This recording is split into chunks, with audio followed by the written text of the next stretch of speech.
7 years at Thompson and Barrett Digital Marketing had taught me one thing. In this business, loyalty flows up, never down. I'm Olivia Mitchell, and this is the story of how my boss's attempt to replace me backfired in the most spectacular way possible.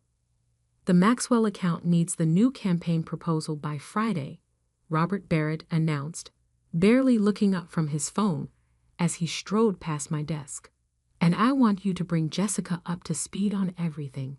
She'll be taking point on client relations going forward. I glanced at the fresh-faced Jessica Stevens, standing in the doorway of our open-plan office in her perfectly tailored suit. She'd started 3 weeks ago, straight from her MBA program, carrying herself with the kind of confidence that comes from never having faced real failure. Of course, Robert, I replied, keeping my voice neutral. I'll make sure she understands all the nuances of the account. He paused, finally looking at me. Good. The Maxwell Group is our biggest client. We can't afford any complications. The threat in his voice was clear. What Robert didn't know was that I'd seen this coming months ago. The signs were all there. Jessica's rushed hiring, the way Robert began excluding me from key meetings, the sudden restructuring of account management roles. Classic setup for my own planned obsolescence. But Robert had made one critical mistake. He'd forgotten how I'd built the Maxwell account from a small digital marketing contract into the agency's crown jewel. He'd forgotten the countless late nights I'd spent learning their business inside and out, the innovative campaigns that had doubled their market share, the personal relationships I'd cultivated with every key decision-maker in their organization. Most importantly, he'd forgotten about Thomas Maxwell EHI himself. I hear Barrett hired some hotshot MBA to replace you, Thomas had said during our secret lunch meeting last month, his blue eyes sharp, despite his grandfatherly appearance. Interesting move, considering you're the reason we've stayed with Thompson and Barrett all these years. I'd sipped my water carefully. Business decisions are complex, Mr. Maxwell. He'd laughed, a sound like warm bourbon. Please, it's Tom. And some business decisions are simpler than others. He'd slid a folder across the table, like this one. Inside was an offer that would change everything.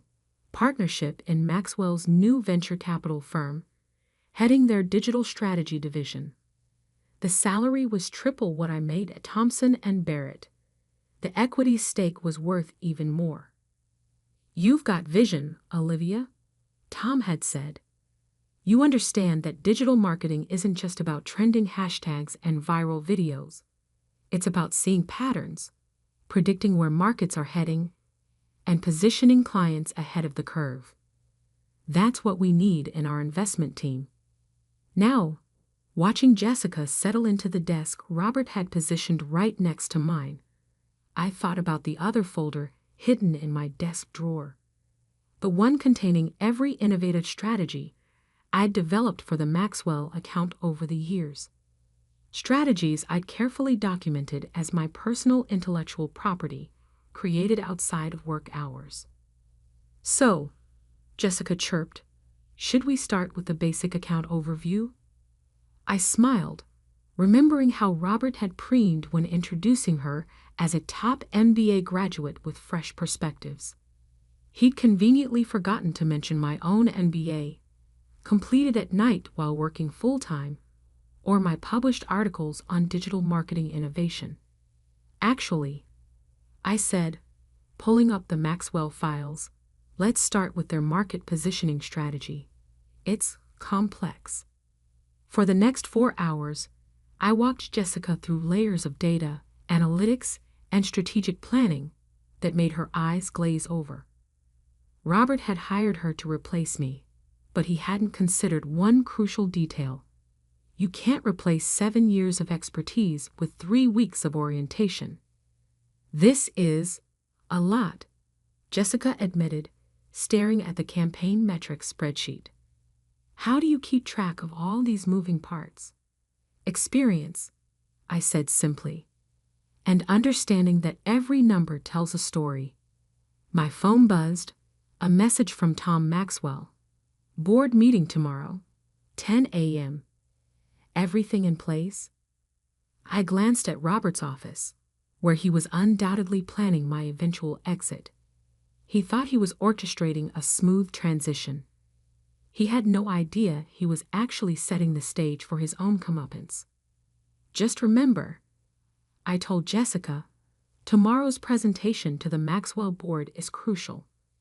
They'll expect detailed answers about every aspect of their digital strategy. She paled slightly. I thought you'd be handling that. Oh no, I said, gathering my things for the day. Robert was very clear. You're taking point on client relations now. I'm just here to support the transition. As I left the office that evening, Robert called out, everything set for tomorrow. I turned, offering my most professional smile. Absolutely. Jessica's fully prepared to demonstrate her grasp of the Maxwell account. He nodded, satisfied with what he assumed was my quiet acceptance of my fate. He didn't notice me touching the folder in my bag, the one containing not just my partnership offer from Maxwell Ventures, but evidence of every strategic innovation I'd developed independently. Tomorrow's meeting would indeed change everything, just not in the way Robert expected. After all, as Tom Maxwell liked to say, the best business moves are the ones your competition doesn't see coming until it's too late. And Robert Barrett was about to learn that lesson the hard way. The Maxwell Group's boardroom commanded the entire top floor of their downtown headquarters, offering a panoramic view of the city skyline. At 9:45 a.m., I watched Robert adjust his tie nervously as Jessica arranged her presentation materials. Her confidence from yesterday notably diminished. Remember, Robert whispered to her, just stick to the basic overview. Olivia will handle any detailed questions. I suppressed a smile, thinking of the 3 calls I'd received from Jessica last night, each more panicked than the last, as she struggled to understand the complexities of the Maxwell account. Tom Maxwell entered precisely at 10 a.m., followed by his board of directors and their entire digital strategy team. I noticed several venture capital partners among them, faces I recognized from my secret meetings over the past month. Good morning, everyone, Tom announced, taking his seat at the head of the table.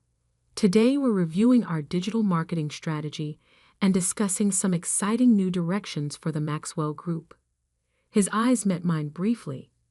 I understand Thompson and Barrett has some personnel changes to announce. Robert stepped forward eagerly. Yes, Mr. Maxwell. We're excited to introduce Jessica Stevens, who'll be taking the lead on your account. She brings fresh perspectives from her top-tier MBA program and... Fascinating, Tom interrupted. And Olivia? What will be her new role? Robert's smile faltered slightly. Olivia will be transitioning to more of a support position, ensuring a smooth handover of responsibilities. I see. Tom's expression gave nothing away. Well then, Miss Stevens, please begin. I'm particularly interested in hearing your thoughts on our emerging market strategy. Jessica stood, smoothing her skirt. Thank you, Mr. Maxwell. I've prepared an overview of our basic digital marketing approach. What followed was painful to watch. Jessica stumbled through generic marketing concepts, unable to answer specific questions about the Maxwell Group's unique market position. When the board's CFO asked about the ROI metrics of the latest campaign, she froze completely. Perhaps, Robert interjected, Olivia can address some of these technical details. Actually, Tom said, I'd prefer to hear Ms. Stevens' understanding of our account. After all, she is taking the lead role. The next hour was a masterclass in professional demolition. Every question revealed another gap in Jessica's knowledge. Every attempt by Robert to intervene was smoothly blocked by Tom or other board members. Let's discuss the Asian market expansion, one board member suggested. Ms. Stevens, can you walk us through the localization strategy Olivia developed last quarter? Jessica glanced desperately at her notes. The localization strategy. Yes, Tom added, the one that increased our Asian market share by 40% in 3 months. Surely Robert ensured you were briefed on that? Robert's complexion had taken on an interesting shade of gray. He knew as well as I did that the Asian market strategy had been my personal project, developed using my own proprietary analysis methods. I have those numbers right here, I offered, opening my laptop. Along with something else the board might find interesting. I connected to the room's display system, bringing up a presentation I'd prepared for this exact moment. While reviewing our strategic documentation, I realized that many of our most successful campaigns were developed using methodologies I created independently, outside of my work at Thompson and Barrett. Robert's head snapped up. What are you talking about? All work product belongs to the agency. Actually, I continued smoothly, I've maintained careful records showing when and where each strategy was developed. My personal research and innovation, done on my own time, using my own resources. I pulled out a folder of notarized documents. My lawyer has reviewed everything. These methods are my intellectual property. The room fell silent as the board members examined the documentation. Robert's attempt to speak was cut off by Tom's raised hand. Very thorough, Olivia. But why bring this up now? I clicked to the next slide, showing the performance metrics of campaigns using my methods versus traditional agency approaches. The difference was stark. Because the Maxwell Group deserves to know exactly what they're getting, or not getting, with this transition.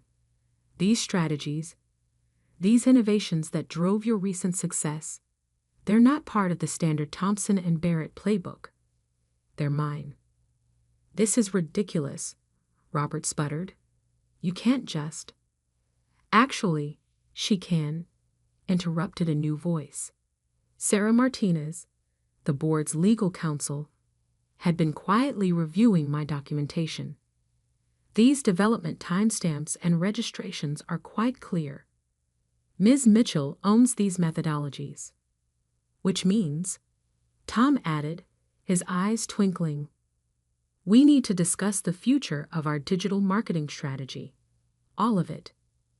Robert's face showed the first signs of real panic. The Maxwell account represented 40% of Thompson and Barrett's revenue.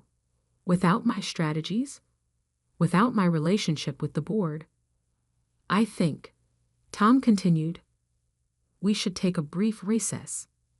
Robert, why don't you and Miss Stevens step out for a moment? Olivia, please stay.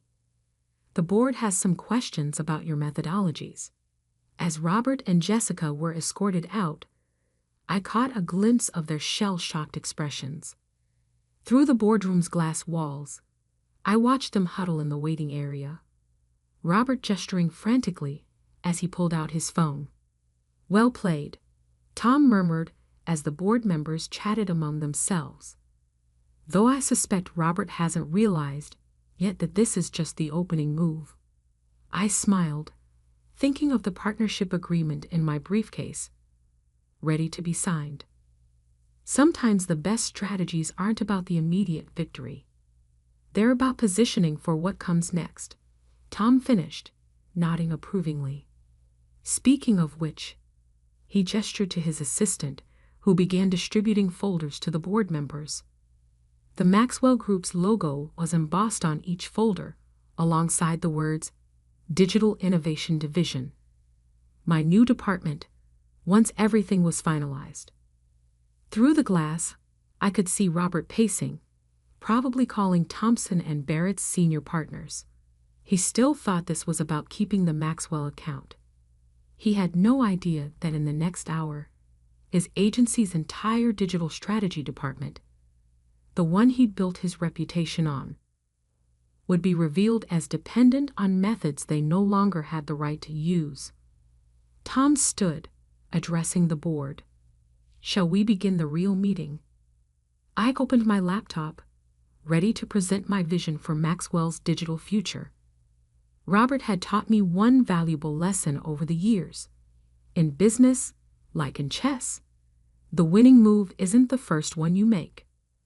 It's all the moves you've planned after that. The next hour, in the Maxwell Group boardroom, redefined the word comprehensive.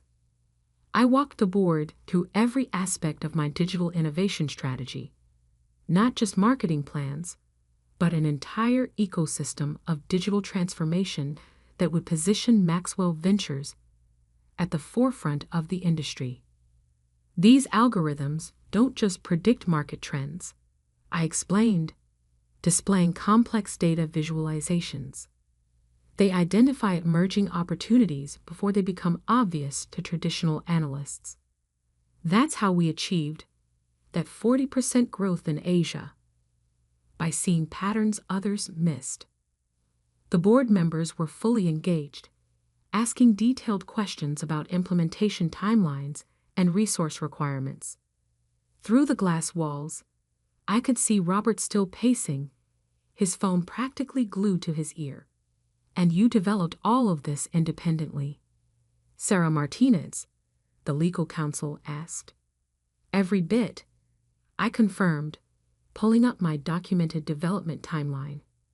Nights, weekends, using my own resources. I knew these innovations were too valuable to simply hand over to an agency that didn't appreciate their potential. Tom Maxwell leaned forward. "I think it's time we brought Robert back in. He should hear what comes next." When Robert and Jessica re-entered the boardroom, the change in atmosphere was palpable. The board members sat straighter. Their expressions hardened. This was the moment business empires pivoted on. "Robert," Tom began, his voice carrying the weight of 40 years in corporate leadership, "we've reviewed Olivia's presentation and documentation. The board has reached several conclusions." Robert tried to maintain his composure, but his tie had come slightly askew. "Mr. Maxwell, if this is about the account leadership transition, I assure you, this is about far more than that," Tom cut in. "We've determined that the majority of Thompson and Barrett's successful strategies for our account were developed using Olivia's proprietary methods. Methods that, as of this morning, you no longer have legal right to use." The blood drained from Robert's face. That's not possible. Our contract." "Your contract," Sarah Martinez interjected, "covers standard agency services. Ms. Mitchell's innovations were developed independently, properly documented, and legally protected. She owns them. Which means," Tom continued, "every campaign, every strategy, every innovative approach that drove our success. You can't legally continue using them without her permission." Robert fell heavily into a chair. "We can develop new methods. In time for the Asian market expansion, the European product launch, the digital transformation initiative." Tom shook his head. "Those projects require immediate action, and from what we've seen today, your new team isn't equipped to handle even basic account management." Jessica, who had been silent throughout, suddenly stood. "Mr. Maxwell, if I could just—" "Ms. Stevens," Tom said kindly, "this isn't about you. You were simply a pawn in someone else's poorly planned game." He turned back to Robert. "Which brings us to the board's decisions." I opened my briefcase and withdrew 3 documents, sliding them across the polished boardroom table. First, Tom announced, "The Maxwell Group is terminating its contract with Thompson and Barrett, effective immediately." Robert's hands began to shake. The Maxwell account wasn't just 40% of the agency's revenue, it was the cornerstone of their reputation. Losing it would send shockwaves through the industry. Second, Tom continued, we're announcing the formation of Maxwell Digital Innovations, a new division focused on digital transformation and investment strategies. Olivia will serve as executive director, with full autonomy to build her team and implement her methodologies. And third, I added, speaking directly to Robert for the first time, I've prepared a comprehensive list of every client campaign that utilized my proprietary methods. Your agency has 24 hours to cease using them or face legal action. Robert's facade finally cracked completely. You can't. This will destroy your reputation? I finished. Your position in the industry? The things you tried to take from me? I smiled professionally. Consider it a valuable lesson in digital disruption. The press release goes out at noon, Tom added. I suggest you use the next 2 hours to prepare your agency's response. And Robert? The board remembers how you handled Olivia's contributions. We'll be watching to see if you try to spin this. As if on cue, phones around the room began buzzing. The industry grapevine was already active. Thompson and Barrett's stock would start dropping the moment the markets caught wind of the Maxwell account loss. Olivia, Tom said, standing to signal the meeting's end, shall we show your new team their offices? I gathered my materials, watching Robert slump in his chair, his career imploding in real time. Jessica had already slipped out, probably updating her LinkedIn profile. One more thing, I said, pausing at the door. Those strategy documents you asked Jessica to review yesterday? They were decoys. Simplified versions I created specifically for the transition. The real innovations, the ones that actually drove our success, those never left my personal files. The look of complete defeat on Robert's face was almost worth the 7 years of watching him take credit for my work. Almost. The next few weeks transformed the industry landscape. Maxwell Digital Innovations became the talk of the business world, with our innovative approaches attracting clients and talent from across the globe. Thompson and Barrett's stock fell 60% after losing not just the Maxwell account, but several other major clients who discovered their campaigns relied on my methods. Robert resigned 3 days after the board meeting, his reputation in tatters. Jessica landed at a smaller agency, hopefully wiser about being used as someone else's corporate pawn. And me. I built the kind of digital innovation powerhouse I'd always envisioned, surrounded by talented people who were valued for their contributions. 6 months later, I sat in my corner office, reviewing applications for our expanding team. A message popped up from Tom. Heard Robert's trying to launch a consulting firm. Should we be concerned? I smiled, thinking of the sophisticated digital strategies we were now developing, far beyond anything I'd created at Thompson and Barrett. No, I replied. He never understood that true innovation isn't about taking credit. It's about creating value. My new team was gathering for our morning strategy session. Through the glass walls of our modern offices, I could see them collaborating, sharing ideas, building on each other's insights. Every one of them had been carefully chosen not just for their skills, but for their integrity and collaborative spirit. The best revenge, Tom had said during our first official board meeting, isn't just succeeding. It's succeeding so spectacularly that your former critics become cautionary tales. Looking at the industry reports on my desk, Maxwell Digital Innovations now valued at 10 times Thompson and Barrett's peak. I had to agree.